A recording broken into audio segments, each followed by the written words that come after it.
এক কালরাত্রি অসহায়ের আর্তনাদ আছড়ে পড়ল বিষাক্ত কাটাঝোপে। জননী ঝাঁপিয়ে পড়ল অতল গহ্বরে। ক্ষতবিক্ষত দেহ, হার মানল না মাতৃত্ব। উদ্ধার হলো অচেনা প্রাণ, শুরু হলো ঘরের যুদ্ধ। নিজ রক্ত মেনে নিতে পারল না অচেনা অতিথিকে। অন্যায়ের শাসন হলো। কাঁপতে থাকা অচেনা ছানাটিকে টেনে নিলেন বুকের ওমে, পরম শান্তিতে। সময় বয়ে যায়। অভাবের দিনে জননী অনেক কষ্টে আনলো আহার। নিজ রক্ত স্বার্থপরের মতো কেড়ে নিল সবটুকু। ক্লান্ত জননী, কিন্তু দেখ, সেই কুড়িয়ে পাওয়া ছানাটি নিজের ক্ষুধার কথা ভুলে খাবার এক টুকরো তুলে ধরল ক্লান্ত মায়ের মুখে। এটাই কৃতজ্ঞতা। আজ তারা পূর্ণবয়স্ক, নিজ রক্ত প্রাচুর্যের পাহাড়ে বসে একাকী ভোগে ব্যস্ত। বৃদ্ধা দুর্বল মা কাছে আসতেই অবজ্ঞায় ডানা ঝাপটে সরিয়ে দিল তাকে।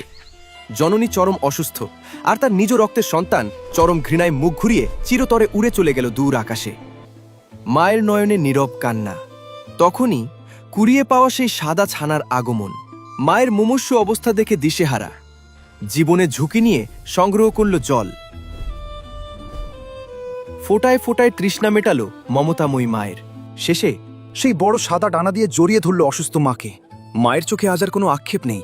নিঃস্বার্থ ভালোবাসার এই বুকে মাথা রেখে পরম তৃপ্তিতে আখি পল্লব বুঝলেন, জন্ম দিলেই শুধু মা হওয়া যায় না, আর একই রক্ত শরীরে বইলেই প্রকৃত সন্তান হওয়া যায় না। রক্তের সম্পর্ক না থাকলেও নিঃস্বার্থ ভালোবাসায় যে আগলে রাখে, সেই তো আসল মা। আর যে বিপদের দিনে ঢাল হয়ে দাঁড়ায়, সেই প্রকৃত সন্তান। গল্পটি আপনার বিবেককে নাড়া দিলে ভিডিওটিতে একটি লাইক দিন এবং এমন গল্প পেতে ফলো করুন।